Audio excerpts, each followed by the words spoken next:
با سلام. امروز 21 آذر 1404 ساعت 8 صبح. الان اینجا محور ازنا لرستان به سمت عراق میشه. وضعیت جاده رو میبینید، برف خوبی اومده، هوا به شدت سرده.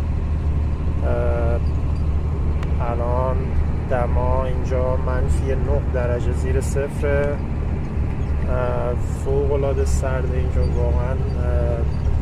تقریبا این اولین برفیه که اینجا اومده و چهره زمستونی خودش رو نشون داده. اینجا معمولا محور برفگیری است و اما امسال یکم دیرتر ما شاهد این برف بودیم.